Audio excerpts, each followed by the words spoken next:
KKMD-645와 강화된 러시아 방공망 때문에 쓸모없다는 소리까지 듣게 된 터키 바이락타르 TB2, 드론 잡는 하나 40mm 무인 대공포의 등장.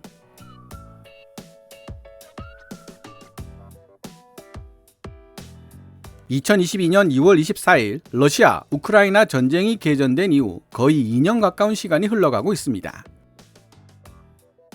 우크라이나 전쟁은 현대적인 전면전이 어떤 방식으로 진행될 것인지에 대한 많은 참고사항을 던져주고 있으며, 한화, 한국항공우주산업, 현대로템, 그리고 LIG 넥스원 같은 국내 방산업체들은 이러한 참고사항을 토대로 우리 군과 해외 고객들의 필요를 만족시켜 줄 수 있는 제품을 개발하려 노력하고 있습니다.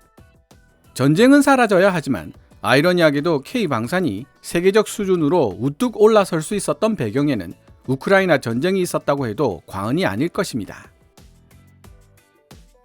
미국의 군사 전문지 디펜스 뉴스가 2023년 11월 1일에 보도한 내용에 따르면, 우크라이나 전쟁 초기 러시아군을 상대로 눈부신 활약을 펼치며 터키의 자랑으로 떠올랐던 바이락타르 TB2 무인기였지만, 최근 무인기를 대상으로 한 러시아의 대공방어망이 강화되면서 우크라이나 정보총국 사령관으로부터 쓸모없다는 말까지 하고 싶진 않지만 어디에 써먹을 수 있을지는 모르겠다는 소리까지 듣고 있을 정도로 활용도가 떨어진 터키 바이락타르 TB2 무인기가 되었습니다. 창과 방패가 끝없이 대결을 펼치는 무대가 바로 전쟁사라는 사실을 다시 한번 깨닫게 되는데요. 이란과 함께 무인기를 대량으로 운용할 가능성이 있는 나라가 바로 북한이라는 점에서 대한민국에게 시사하는 바가 크다고 할 수 있습니다. 관련된 자료를 찾아보다가 무인 드론에 대한 방어책으로 하나 에어로스페이스가 40mm 무인 대공포를 개발하고 있다는 사실을 알게 되었고요. 먼저 2023년 11월 1일 Are the once vaunted Bayraktar drones losing their shine in Ukraine? 한때 터키의 자랑이었던 바이락타르 무인기가 이제는 우크라이나에서 그 빛을 잃어가고 있는가를 번역해본 뒤 이야기를 이어나가 보도록 하겠습니다. 기사 원문은 노란색 글자로 표시됩니다. 러시아와의 전쟁 초기 우크라이나의 군사적 성공에 혁혁한 공을 세운 것으로 유명세를 탔던 터키제 무인기 바이락타르 TB2였지만, 러시아군이 방공망을 강화시킨 현재 활용도가 현저하게 떨어지고 있다고 우크라이나 군 관계자가 전했다. 우크라이나 정보총국 사령관 볼로드미르 발리우크 대령이 바이락타르 TB2에 대해 내린 평가는 모든 크기와 종류의 무인 항공기가 우크라이나의 복잡하게 이를 데 없는 국방셈법에서 계속 핵심적인 역할을 하고 있는 가운데 나온 것이다. 하지만 발리우크 대령은 새로운 전술적 제약이 예상치 못한 난관으로 작용하게 됐다고 말했다. 러시아 침공 초기 몇 주 동안 뉴스 헤드라인을 자주 장식했던 무인기는 터키 바이카르가 생산한 TB2였다. 네덜란드의 오픈소스 정보 웹사이트인 오릭스에 따르면 우크라이나 TB2가 기록한 타격 성공 사례에는 주력 전차 5대, 견인포 6문, 해군 전투함 6척, 군수물자를 실은 열차 2량, 다연장 로켓포 2문, 대공포 2문, 그리고 지대공 미사일 12발 등이 포함되어 있다.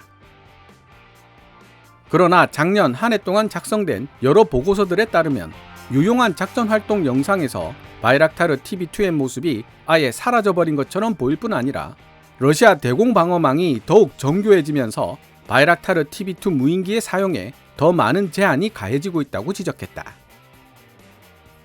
발리우크 대령은 10월 26일 개최된 GSOF 심포지엄에서 바이락타르 TB2의 경우 무용지물이라는 단어를 사용하고 싶지는 않지만 도대체 어떤 상황에서 이들을 써먹을 수 있을지 생각나지가 않는다고 말했다.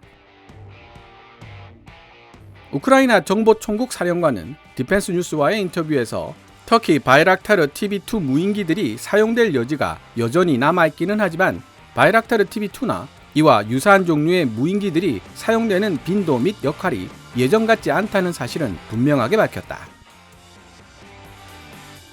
발리우크 대령은 우리는 TB2 무인기의 활약에 대해 대단히 감사하게 생각하고 있지만 전쟁 초기에 이들은 더 많은 숫자로 배치되었고 더 많은 공격에 성공했었던 것이 사실이라고 말했다. 그는 이제 러시아의 방공망과 전자전 방어 능력이 질적으로 성장했기 때문에 마지막으로 관찰했던 TB2는 불과 30분 비행한 뒤 격추되고 말았다고 덧붙였다. 제조사인 바이카르의 설명에 따르면 바이락타르 TB2 무인기의 채공 시간은 27시간에 달한다. 해당 터키 방위산업체는 디펜스 뉴스에게 자사 주력 제품의 효용성이 제한적이라는 내용의 우크라이나 측 보도는 어느 정도 과장된 측면이 있기 때문에 애누리에서 들어야 한다고 말했다. 바이카르의 최고 경영자인 하룩 바이락타르는 디펜스 뉴스와의 인터뷰에서 유용한 작전 활동을 하고 있는 영상을 볼 수 없다고 해서 바이락타르 무인기가 사용되지 않고 있다는 사실을 의미하지는 않는다고 말했다. 수백 개의 중장거리 러시아 방공망이 사정거리 내에 배치되어 있는 러시아 우크라이나 전장은 무인기를 운용하기에 결코 녹록하지 않은 환경이라고 그는 덧붙였다. 하룩 바이락타르 CEO는 현재 바이락타르 TB2는 주로 목표물을 추적하기 위한 비행에 매일 동원되고 있으며 이는 목표물을 공격하는 것만큼이나 가치가 있는 일이라고 말했다. 바이카르가 디펜스 뉴스에게 공개한 회사 비행 일지에 따르면 우크라이나에서 바이락타르 TB2 무인기가 정찰 및 추적 역할로 사용되는 비율은 여전히 높은 편이다. 대공 방어망이 열리는 순간이 언제인지 알아낼 수 없는 한 TB2는 공격 행동을 시도하지 않는 것이 원칙이다. 러시아 방공 시스템의 손쉬운 표적이 될 필요는 없기 때문이라고 하룩 바이락타르 CEO는 말했다. 손쉽게 도입 및 운용할 수 있는 저가형 소형 무인기가 아닌 이상 전투기나 헬기 같은 다른 비행 플랫폼에도 대공 방어망이 와해되지 않는 한 공격 행동을 시도하지 않는다는 원칙이 적용되는 것은 마찬가지라고 그는 덧붙였다. 지난 6월부터 러시아와의 전투가 한창인 우크라이나에서 운용되고 있는 바이락타르 TB2는 캐나다 제조업체인 L3 해리스 웨스캠으로부터 직접 제공받은 첨단 카메라 장비 MX-20를 통합시키는 업그레이드를 받았다. 제조사의 설명에 따르면 새로운 영상 장비는 더 높은 고도에서 더 먼 거리에 있는 목표물에 대한 원활한 감시 임무 수행을 가능하게 만든다고 한다.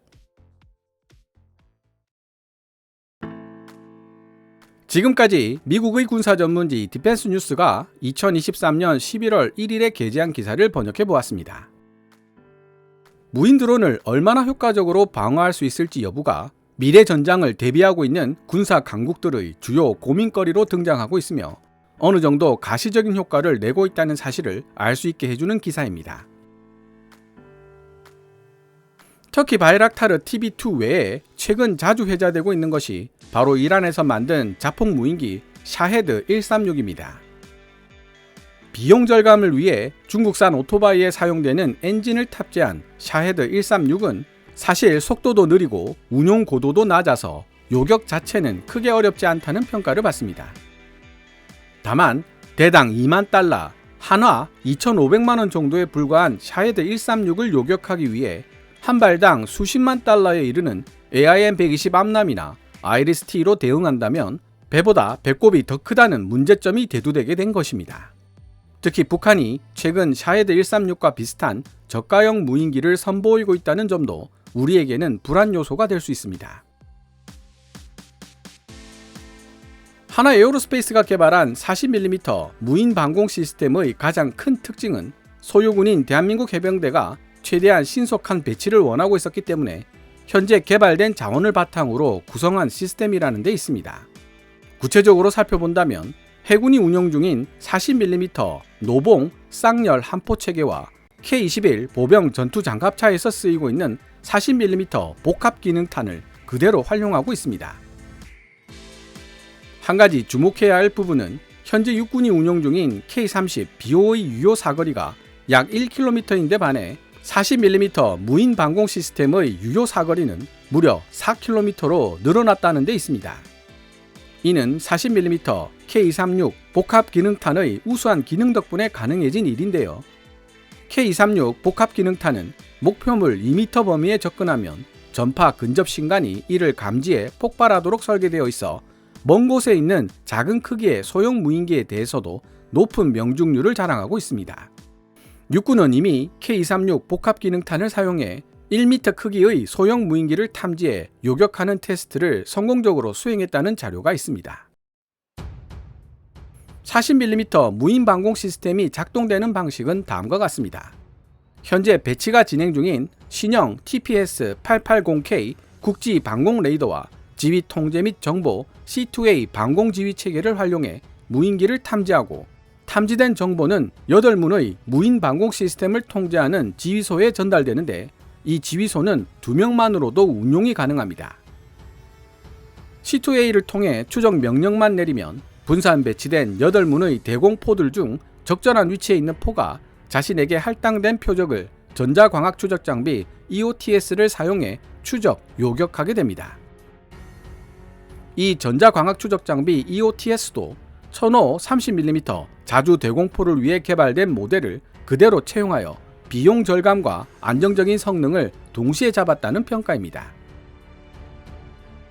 하나 관계자는 해병대를 통해 40mm 무인 방공 시스템의 유효성이 입증된다면 육군과 공군에게도 널리 확산될 수 있고, 나아가 수출 시장에서도 강력한 경쟁력을 발휘할 수 있을 것으로 예측하고 있다고 합니다. 어쩌면 머지않은 미래에 해외 외신에서 하나 40mm 무인 방공 시스템에 관한 기사를 볼 수 있게 될지도 모르겠습니다. 오늘 KKMD에서 준비한 내용은 여기까지입니다. 시청자 여러분들의 좋아요와 구독, 그리고 광고 시청은 KKMD의 미래를 위한 양식이 됩니다. 후원 멤버 및 슈퍼땡스로 후원해주시는 고마운 분들의 댓글은 항상 감사한 마음으로 챙겨 읽고 있습니다. 방송되었던 내용들은 KKMD 공식 블로그에서도 만나보실 수 있으니 구글이나 네이버 검색창에서 KKMD를 검색해 보시기 바랍니다. 지금까지 시청해 주셔서 감사합니다. Kevin's Military Channel KKMD